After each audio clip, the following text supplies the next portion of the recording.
I don't think there are that many things in Football Manager that are more satisfying than getting rid of a player you don't want. This guy is just... Right, here's how I tried to do it. 8 things, starting off at the friendly end, but then with no hesitation moving our way through towards, we could call it the dark arts end, as we need to. Right, I said we would start with the friendly end. You've got to put players in the shop window if you can, which means putting them in games, even if it means making your team worse for a while. This is Mateus Escobar in my Arsenal save in 2038. It's time for us to move on from him. He isn't a good fit for us, and we've already signed his successor, so Escobar is third in line to the position. But despite all of that, I was putting him in the team during August, trying to get him sold by the end of the window, and it has been hurting performances.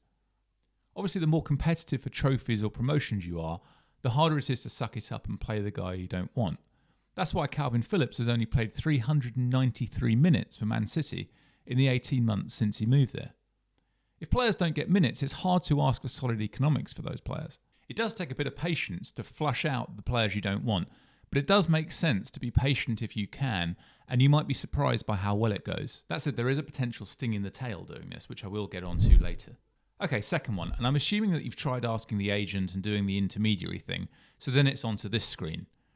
Transfer listing, I'll try without a price, then with a price, then reduce a price, all of that. If that doesn't work, I'll take the player off the transfer list and wait a couple of weeks before trying to put them on again. My theory is putting players onto the list is more likely to work than keeping them on there. If you do this, remember that listing a player sets them as surplus to requirements, so when you unlist them, set their squad status back to impact sub. Third is simple, but just remember once you've taken the price down to 0, there is further you can go on the all-in economics, because the selling team wage contribution is equivalent to accepting a negative transfer fee. If I use this, I tend to go for the second deepest one, lock it, then see if there's interest. If not, then go back again a few days later, not just the next day, but this time on the deepest one. If I do get interest from multiple clubs doing this, I then try to bid away the wage contribution in the same way I'd try to bid the fee up in a normal auction. Okay, here is a similar idea to the transfer list, but I think the act of putting a player on the unwanted list seems to shock the game engine into giving you an offer sometimes. I will leave players on the unwanted list for a few weeks though. I find the offers I do get come in over the course of a month or so I do this a lot. In fact, I often combine this one with the next on the list. Moving a player to the reserves is a favourite of mine for a few reasons. First is just practicality. If you've got a load of players that you're trying to shift, you can just put them in the under-23s and then work through time to sell them. Put your best players into the first 11, 2 per position. Put your under-18s in the under-18s, and then your under-23s are a kind of holding pen for players you're trying to sell. You can sort them by wages and then just go top to bottom trying to move them on. If you've got players with morale issues, then putting them in the reserves can try to insulate your first team from that problem. It also sometimes really annoys the players, which is good. I know this list started off friendly, but by the time we're this far down the list, we're probably not being friendly anymore. Right, by now the gloves are off. We need to start making the player hate being at our club and really want to leave. We're normally this far along the list because the player's contract is too generous for how good a player they are.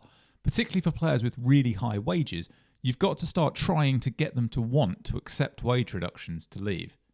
Now you're simply trying to force the player out, which means being very aggressive. Whatever the most aggressive option is in the player interactions or wherever, pick it and keep doing it again and again and again. Repetitive aggression.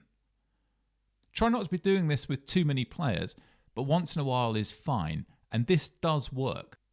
This is also low-key and enjoyable and funny part of the game. I know sometimes it's exasperating, but this can be one of the funniest parts of the game. If you've done anything particularly enjoyable, please let me know in the comments. Look, even when being super aggressive and using all the tricks, it isn't always going to work when you're trying to get rid of a guy. If they're getting towards the end of their contract, with 6 months to go, if they sign a contract to play somewhere else, try looking for the sell now button. You may have to reduce the price, and it may even need to be 0, but it's worth a go to get rid of their wages and any morale issues. Right, last one. If the player's contract still has multiple years to run, loaning them out is a good idea to get a reset. You can get rid of any morale problems this way, and maybe you can get someone else to pay some of the wages, though don't count on it. They'll get some playing time, so they're back in the shop window, and when they get back to your club, you can try again. This works particularly well for non-domestic players that you loan back to their home leagues, like this Mexican goalkeeper I had in my Arsenal save. After a loan back to Mexico, I had 3 clubs interested in him and was able to move him on. And just an overall point on overseas leagues, if you're having difficulty selling again and again and again, just have a think about whether your database is balanced. If you have a huge database of players and not many leagues loaded, it may simply be that the game is out of balance. Load a few more leagues and you may find a more active transfer market. And if you're wondering what happened to Escobar, well, he got injured, which meant no one would consider him for sale or loan in the August transfer window, so we didn't sell him in August, and he spent a few months as our third choice right back.